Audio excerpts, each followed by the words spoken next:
সেবন করে তারা আমাদের নামপুর থাকতে পারবে না।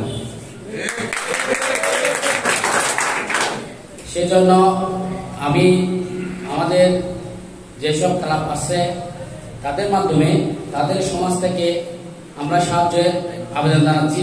সবাইকে এক থাকার জন্য অনুরোধ করতেছি।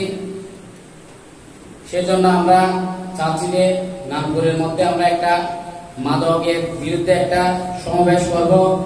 সেই সমাবেশে প্রত্যেক সমাজ থেকে প্রত্যেক ক্লাব থেকে আমাদেরকে সহযোগিতা করবেন এই আশা ব্যক্ত করতেছি। আজকের প্রোগ্রামে যাদেরকে আমরা আমন্ত্রণ করেছি তারা আমাদের ডাকে সাড়া দিয়েছেন।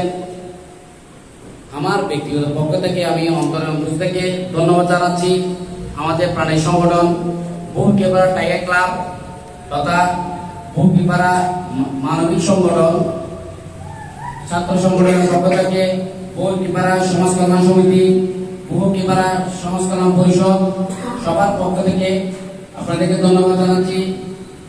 আসসালামু আলাইকুম।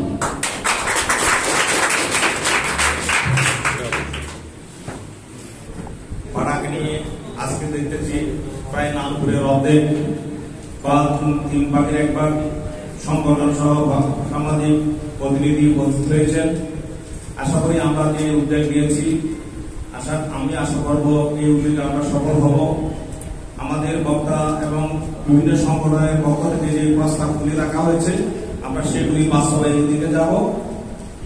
আমাদের যে আজকে আমি উপজেলা পরিষদে একটি কাজে গিয়েছিলাম, সেগুলো আমি উপজেলা পরিষদে আলাপ করেছিলাম। ওনারা বলছেন যে আমাদের পক্ষ থেকে আপনাদের যে সাহায্য সহযোগিতা করা হবে আপনারা এগিয়ে যান। এখন মাদকের ব্যাপারে বলতে বলতে অনেকেই অনেক কিছু বলে গেছেন। আমার বলার আর কিছু বাকি কারণে যেটা একটি সামাজিক ব্যাধি, এই মাদক থেকে ক্যান্সারের সৃষ্টি হবে, কর্কট রোগ হবে, মান সম্মান বলতে মা বাপ ছেলেকে মাকে ছেলে চিনবে না, বাপকে চিনবে না, সমাজকে চিনবে না। যখন মাদক সেবন করে তারা এই পৃথিবীকে থাকে না, তাদের আর কিছুই থাকে না। আমরা আশা করব এই ব্যাপারে সকলে ঐক্যবদ্ধভাবে এর প্রতিরোধ গড়ে তুলব। আমি বলবো আপনারা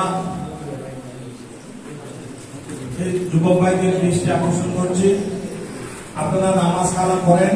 নামাজ হলে সকল অবৈধ কাজের প্রতিরোধ। যারা নামাজ পড়বে 5 ওয়াক্ত নামাজ পড়বে তাদের কাছে শয়তান আসতে পারবে না। শয়তানের কাছ থেকে আমরা নিজাত পাবো। আমি সকলকে নামাজ এবং ইসলামিক দৃষ্টিভঙ্গিতে ইসলামিক আইন কানুন মেনে চলার জন্য সকলকে অনুরোধ করবো।